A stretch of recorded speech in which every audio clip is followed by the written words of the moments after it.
Seja muitíssimo bem-vindo aqui a essa comissão Ayrton Cascavel. Eu tive a oportunidade de lhe conhecer no Ministério da Saúde, num momento dramático do Nordeste brasileiro, e tenho que reconhecer a sua dedicação e ser muito grato, em nome do povo do Ceará, pelo que o senhor pôde encaminhar naquele momento, junto ao ministro da Saúde, que era o Pazuello, para que os respiradores que cobriram o calote da maconha do consórcio Nordeste fossem repostos imediatamente para o Nordeste brasileiro. Inclusive, em uma dessas oportunidades, 3 senadores da República dessa casa foram juntos ao Ministério da Saúde. O senhor nos recebeu, nos encaminhou ao ministro Pazuello, que foi o senador Stívison Valentim, do Rio Grande do Norte, o senador Rodrigo Cunha, de Alagoas, e prontamente, sem ver cor de partido, como tem que ser, sem bandeira ideológica, foi mandado os respiradores que o povo estava precisando, sem nenhuma dificuldade. Eu acho que se tem um sentimento, e essa palavra sentimento é algo muito forte, que muitas vezes essa CPI desrespeita, julga, chegando ao ponto de julgar choro. Mas hoje está tendo um comportamento diferente com o senhor, e eu acho que esse deveria ser o tom com todos. Porque não é porque o senhor é ex-parlamentar dessa casa, todos deveriam ser iguais, mas parece que por talvez ser um ex-parlamentar é uma casta superior e às vezes é tratado de forma diferenciada. O senhor está fazendo um trabalho, fez um trabalho no Ministério da Saúde que ajudou no momento gravíssimo do nosso povo. E eu quero lhe dizer que sou muito grato, mais uma vez, por isso. Eu acredito que esse frescor que a gente está tendo aqui na CPI é saudável, importante, e a gente precisa continuar dentro dessa vibração, porque o país precisa de pacificação, de diálogo. Todas as partes têm que colaborar. Nós temos que fazer a nossa parte, o presidente da República precisa fazer a dele, porque nós somos irmãos. Temos divergências políticas, óbvio, mas o respeito é a regra da boa convivência. Eu me recordo que quando estive com o senhor, uma das vezes, a APRECE, a Associação dos Prefeitos do Estado do Ceará, que também é muito grato, nos ajudou a fazer o relatório dos 30 respiradores que seriam destinados pelo consórcio Nordeste, não foram, pelo calote, e o governo brasileiro fez essa reposição desses 30 respiradores, e aqui as prefeituras todas agradecendo, Prefeitura de Baturité, de Tianguá, todas que pediram, né, os respiradores de Icó e que foram providenciados junto ao governo federal. Então, eu acredito que é um momento que a gente precisa ter muita serenidade nessa hora. Eu queria aproveitar e fazer para o senhor algumas perguntas aqui.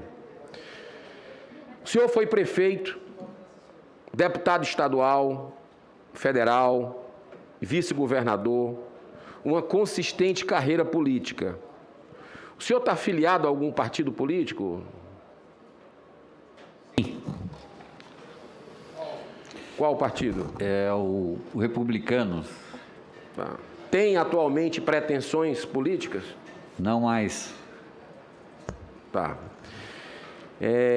O senhor já disse aqui nessa CPI algumas vezes, nas perguntas de alguns colegas, que não negociou vacinas, que pacificou. Aí Pacificar é completamente diferente de negociar, mas eu queria insistir para entender melhor com relação a esse assunto. O senhor foi designado pelo Ministério da Saúde para pacificar, como o senhor fala, os respiradores, a questão das vacinas do Butantan, né? Tentar ver, de alguma forma, a resolução desse caso. Como aconteceu isso, se o senhor não era, se isso não era do Departamento de Logística, isso era da Secretaria-Geral, lá do Ministério da Saúde, da Secretaria Executiva. Eu queria entender isso, que eu não consegui compreender. Todos os tratativas de compra de vacinas, de contrato, de preços, de atendimento, elas são de exclusividades determinadas da Secretaria Executiva do Ministério nisso. E assim foi em todas as tratativas, com os laboratórios internacionais, com a própria Coronavac, do Butantan,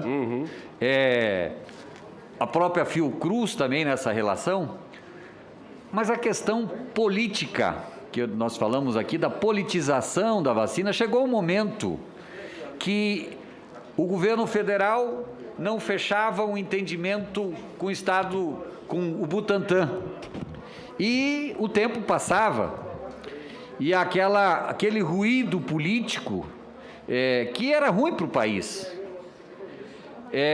precisava que chegasse ao entendimento que quem ganhava era o Brasil. Havia um consenso, e sempre houve, de que todas as vacinas deveriam estar no Plano Nacional de Imunização. Esse plano teve que ser fortalecido, e quando se alguém buscava um caminho divergente, era um enfraquecimento do que é o SUS, da vacinas para todos, centralizados no PNI. O próprio governo de São Paulo entendia dessa forma também. Os governadores não haviam partidos nessa situação, e deve ser assim o Plano Nacional, que é vencedor no país. Mas essa politização levava o tempo passar e não acontecer essas tratativas que aí são comerciais, de entendimento, de contratos, de intenções, que não era isso. E haviam muitos atores trabalhando para isso, muitos governadores trabalhando nessa direção, mas faltava.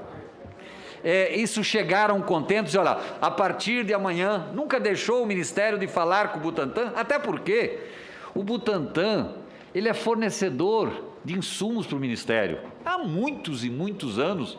Então, quando se colocava assim, o Butantan é do Estado de São Paulo, não foi o Estado de São Paulo que botou recursos lá no Butantan para vacina, era o Butantan que tinha um encaminhamento com a Sinovac, tinha um acordo comprando o IFA para São Paulo, já comprado, com contrato garantido, mas também não poderia começar a execução da venda se não tivesse um contrato com o Ministério. E eu fui designado no determinado, não sozinho, quero dizer que foi uma equipe do Ministério. Para fazer essa ponte Para fazer política. essa ponte e construir, o senhor falou assim, construir a ponte. Foi isso que nós fizemos, e logo em seguida nos retiramos, que não era a minha competência, nos retirar, se encaminhou. Perfeito. Em nenhum momento, por exemplo, estive em São Paulo 2 vezes, Perfeito. com um governador, lá no Butantan, lá não se falava de preço de vacina, lá não estava se falando da coisa. Era de que isso acontecesse. Então foi essa ponte que, de alguma forma, nós ajudamos construir. Perfeito. E com determinação de alguém, do ministro, que nos enviou nessa missão. Fora essa tratativa, outras que o senhor teve no Ministério da Saúde, o senhor tomou conhecimento de alguma irregularidade no âmbito do Ministério? Em que situação? Em qualquer situação. Alguma irregularidade? Não, porque... Oi? Não, que essas funções de contratação, contrato, licitações, não era a minha área de atuação, nunca participei, nunca fui em nenhuma reunião nesse sentido, não era a minha função essa. Tá, o senhor conhece os irmãos Miranda? Conheci um deles, o deputado. Conheci o deputado em parte de um voo, deputado Miranda. Acho que não sei se eu estava em Manaus, iam se receber a vacina, salvo engano, da Pfizer em São Paulo, onde foi o ministro Pazuello, algum ministro que eu não lembro qual mais, e tinha uma comitiva que ia receber, que era a primeira chegada da Pfizer. E eu estava nesse voo para ir para São Paulo. Foi lá que o senhor conheceu ele? Foi.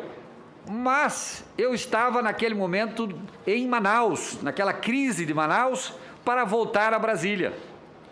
E recebo um telefonema, diz, olha, o voo sai não sei quando, você tem que ir para Brasília. Diz, olha, eu não posso ir, o preço da passagem de Manaus para Brasília é o mesmo que eu ir direto para São Paulo. Eu vou direto para São Paulo e os encontro lá. E na volta, eu volto nesse voo, acabo voltando no voo da FAB, que tinha a comitiva do Ministério. E ele estava lá. E ele estava nesse voo. Eu, inclusive, ontem, estava vendo algum jornal que colocava que eu estava no voo a hora que o deputado Miranda falou alguma coisa para o ministro.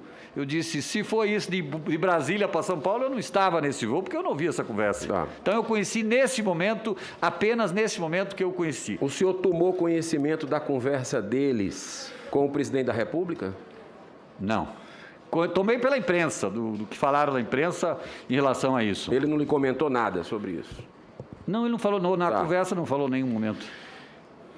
Até a sua nomeação para o relevante cargo de assessor do ex-ministro da Saúde, Pazuello, o senhor não tinha experiência na área da saúde. Mesmo assim, participou de um momento grave e crítico da nação brasileira.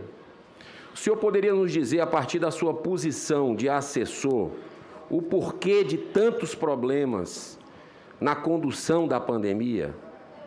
Como foi gerido o Ministério da Saúde? Se eu pudesse fazer um breve comentário, e se pudesse também comparar com as administrações anteriores, Mandetta e Tais, que o senhor pegou ainda, ia pegar o pedacinho, mas tomou conhecimento das atitudes dele lá como ministro, assim como o Mandetta. Eu queria saber quais foram as ações efetivas do ministro Pazuello para melhor gerir a crise na pandemia, na sua visão.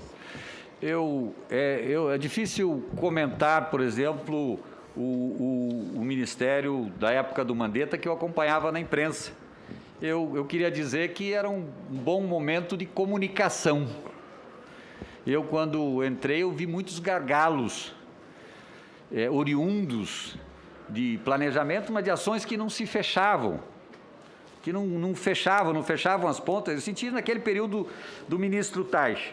O Taixe, um bom brasileiro, um grande médico, grande intencionado, mas entrou num olho de um furacão, num momento conturbado do país, viveu um momento conturbado, que uma equipe de transição, que era ainda do Mandetta, com outra equipe chegando, ele se sentiu, do meu entendimento, e eu tenho um profundo, do pouco tempo, desse grande brasileiro que é o Taixe.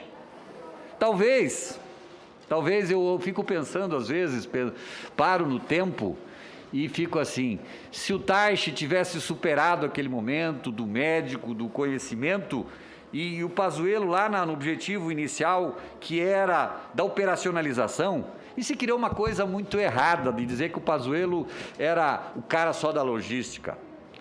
E se julga a logística do país por um detalhe, que um dia uma carga de vacinas que ia para Manaus foi para o Amapá, e que 2 horas depois estava corrigido isso. De todas aquelas ações, ela foi corrigida em 2 horas.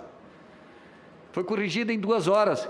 Mas esqueceram de dizer naquele momento, naquele dia 18 de janeiro, que em 12 horas, 90% de todas as vacinas já tinham chegado aos estados.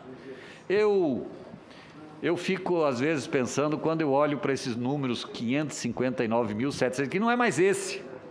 Ele já deve ter sido acrescido de 500 vidas até esse momento no dia, no mínimo, de que o Brasil, nessa pandemia, podia ter tido uma grande união, que resultaria sim em salvamento de vidas, numa unidade nacional de enfrentamento à Covid. Isso nos fez perder vidas, sim. Isso foi a grande falta, mas é preciso reconhecer que muitas coisas foram feitas, continuam fazendo, mas o nosso SUS tem muita coisa para fazer, e uma coisa eu quero alertar nesse momento aqui, aproveitar esse momento para dizer. Nós temos mais de 800 mil cirurgias eletivas aguardando nesse país serem feitas. Foram interrompidas, senador Girão, foram interrompidas por causa da pandemia. Essas pessoas vão ter sequelas irreparáveis na sua vida. Alguém que fica esperando, sangrando, para ter uma cirurgia, tem que ter um plano nacional imediatamente, pactuado com os estados, com os municípios, criar uma grande ação. Lá na minha querida Roraima, tem 8 mil pessoas na fila, aguardando. Eu encaminhei agora uma forma e buscando experiências do Nordeste. Para concluir, do Nordeste, para que isso aconteça. Então, tem tanta coisa. Então, é difícil comparar um outro e julgar os outros, é muito fácil.